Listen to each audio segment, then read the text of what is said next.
The alarm cut through the briefing hall like a blade, and every cadet in the room froze. I remember gripping the edge of my seat with all four of my hands, my mandibles clicking together the way they always did when fear took hold of me. Around me, dozens of students from 100 different worlds sat in silence, staring at the massive screen that had just lit up with two words that made my blood run cold. Final exam. We had heard the stories since our first day at the academy. Cadets who never came back the same. Cadets who screamed in their sleep for months after. Cadets who simply vanished from the roster. Their names erased, their families told nothing, except that their child had failed to meet the standard. The academy did not train soldiers. It trained survivors, and the final exam was the one test that decided who deserved to wear the uniform of an officer among the stars. I looked to my left. Vantis, a tall being from a gas giant, was shaking so hard his breathing tube rattled against his collar. To my right, a cadet named Priya sat with her eyes closed, whispering something in a language I did not understand, her hands pressed together in front of her chest. And then there was her. Her name was Claire Whitfield, and she was the only human in our entire class. She sat 2 rows ahead of me, and while the rest of us looked like we were about to be marched to our deaths, she was leaning back in her chair with her boots resting on the seat in front of her, chewing on the end of a stylus like it was the most boring lecture of the semester. I did not understand it then. I do now. The proctor stepped onto the stage. He was an older academy officer named Colonel Draven, a veteran of 100 border patrols, and even he looked grim as he addressed us. "Cadets," he said, "in 1 hour, you will each be placed into an individual simulation pod. The simulation will drop you into an unknown environment. You will not know the terrain. You will not know the threats. You will not know how long you must survive. Extraction will occur only when you reach the designated marker, or when your vital signs indicate you can no longer continue." A murmur of fear rippled through the hall. "There will be no team support," he continued. "No weapons beyond a standard survival kit. No maps, no warnings. This exam has run for over 300 years, and it has never been passed with ease. Some of you will not finish. That is expected. What matters is how far you get, and how you conduct yourself when the fear takes hold." I glanced at Claire again. She raised her hand. "Yes, Cadet Whitfield. Do we get snacks?" she asked. A few students actually laughed, mostly out of nervous shock, before Colonel Draven silenced the room with a look. But I saw something in his eyes, not anger, something closer to curiosity. He had read her file. We all knew he had. Every instructor at the academy had read the files on the handful of humans who had been accepted, because humans were, according to the academy's own classification system, cadets from what the science division called a Deathworld. I did not know what that meant back then. I would learn. An hour later, I stood in line with the rest of my class outside the simulation pods, each of us waiting our turn to be sealed inside a chamber that would trick our minds into believing we were somewhere else entirely, somewhere dangerous, somewhere that wanted us dead. Claire stood near the front of the line, and unlike the rest of us, she was not praying, not shaking, not reviewing survival manuals on her datapad one final time. She was checking the straps on her boots, tightening them with the calm focus of someone preparing for a short run through a park. "You are not afraid," I said to her, unable to stop myself. She looked at me and smiled, not unkindly. "I mean, a little," she said, "but probably not the way you're afraid. How can you not be terrified? We have heard the reports. Cadets who never speak of what they saw. Cadets who leave the academy afterward and never return to space at all." Claire shrugged. "What kind of environment do they use for the sim? Like, what's the worst case?" "Nobody knows. It is randomized. It could be a frozen wasteland. It could be a jungle full of predators. It could be a world with an atmosphere that burns your lungs. The academy does not tell us, because the unknown is part of the test." "Right," she said. "So basically, weather that might kill you, animals that might kill you, or air that might kill you." "Yes." She nodded slowly, like I had just described something mundane. "Okay, cool." I did not understand her calm, not then. The pod doors opened, and one by one, my classmates disappeared inside, sealed away to face whatever the exam had prepared for them. I watched Vantis go in, his whole body trembling. I watched Priya go in, still whispering her quiet prayer.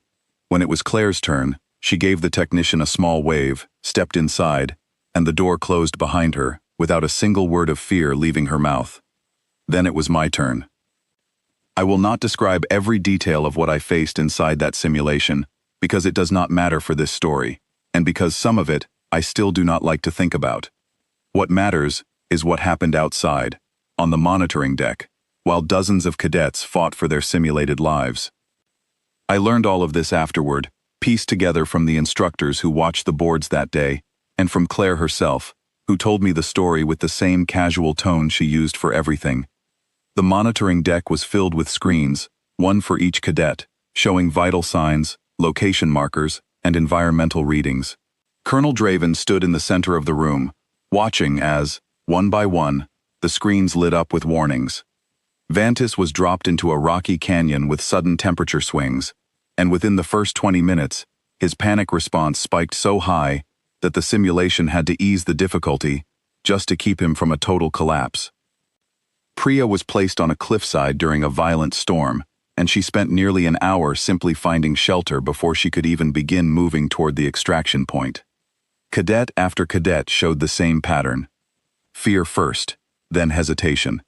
Then slow, careful, frightened progress, if there was progress at all.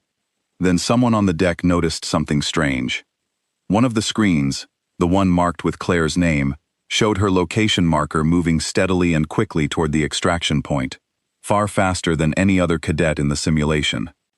An instructor leaned toward the screen, frowning. "Is that pod malfunctioning?" Colonel Draven walked over and studied the readout himself. Claire's vital signs were steady. Her heart rate was elevated, but nowhere near panic levels.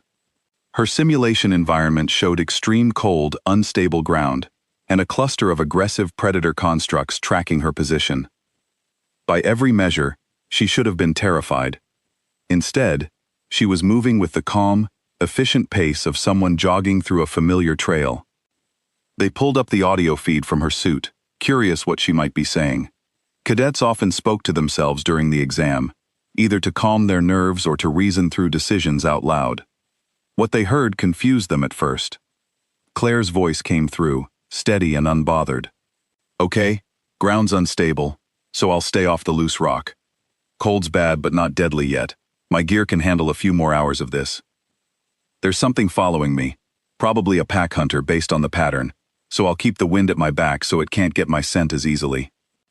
"She sounds like she is narrating a hike," one of the instructors said. Colonel Draven did not respond. He was watching the predator constructs on her tracking screen, 3 of them, moving in a coordinated pattern meant to box her into a dead end. Instead of running, Claire adjusted her path slightly, moved toward a narrow rocky passage, and used the terrain to funnel the predators into a position where only one could approach her at a time. "That is a textbook choke point tactic," Draven murmured.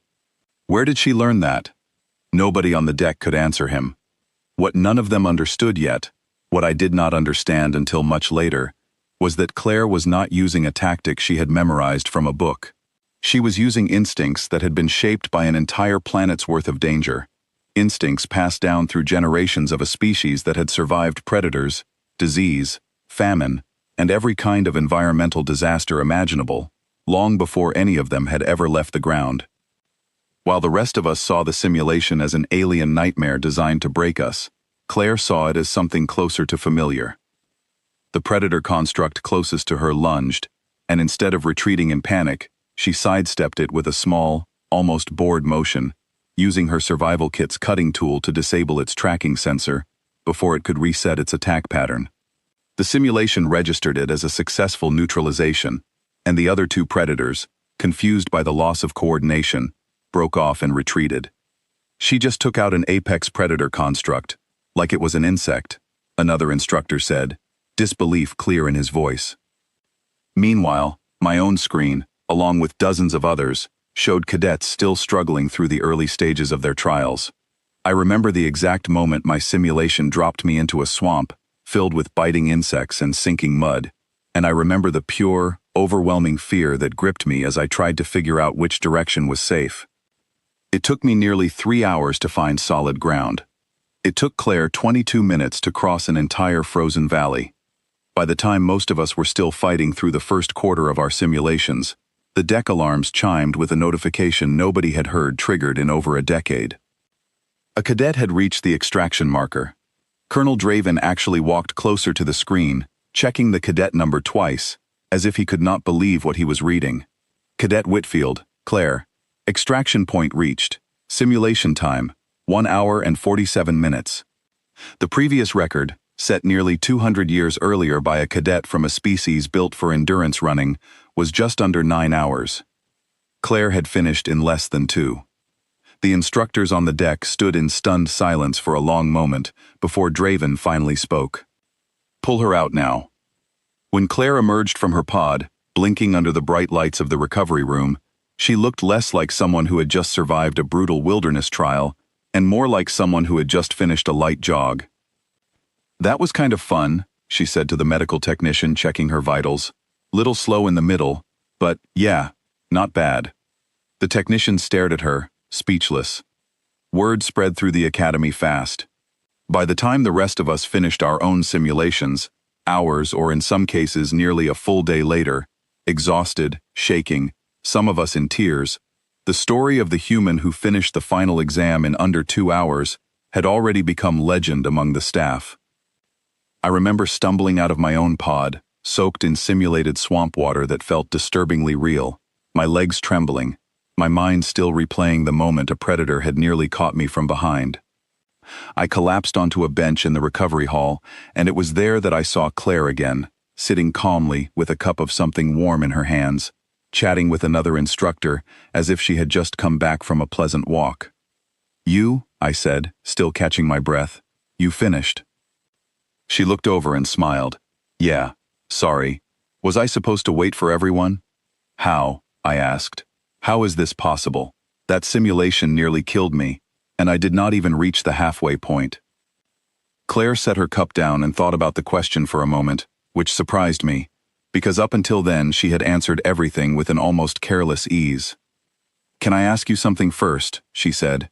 "What's the most dangerous thing on your homeworld?" I told her about the storm season on my planet, how entire cities had to be built underground to survive the seasonal winds that could tear apart solid stone. She nodded, listening carefully. "Okay, that's rough. On Earth, we've got about, I don't know, a few thousand things that can kill you, depending on where you stand.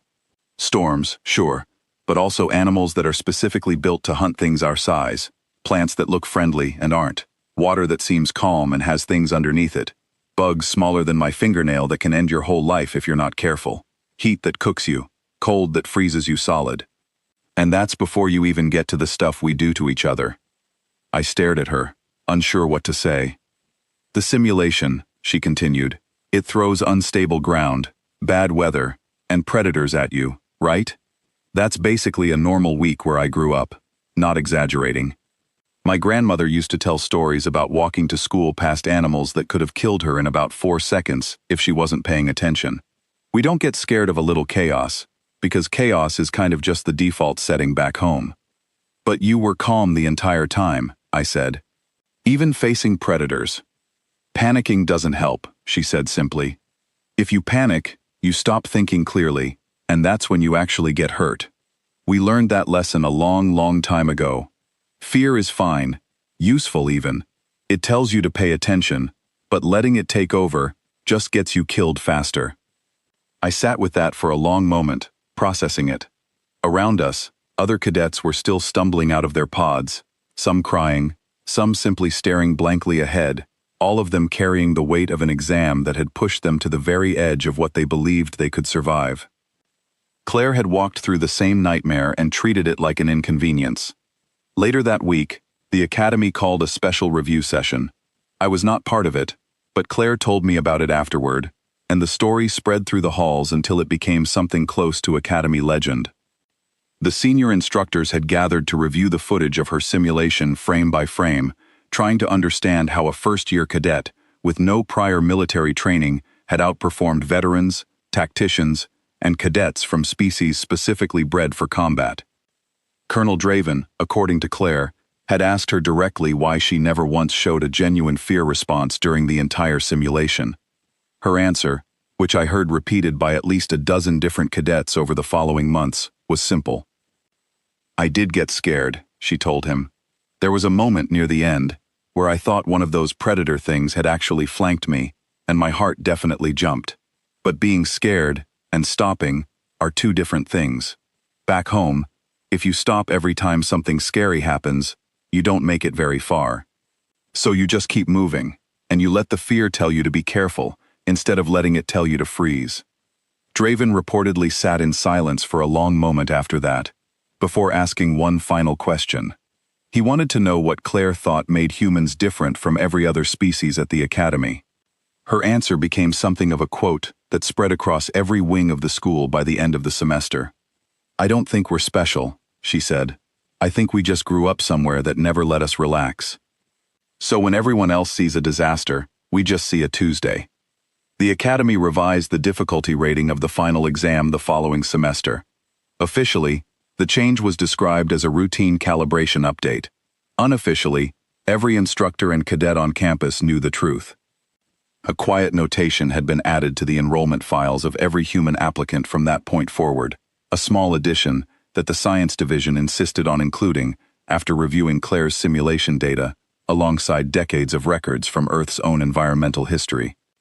Homeworld classification, Deathworld.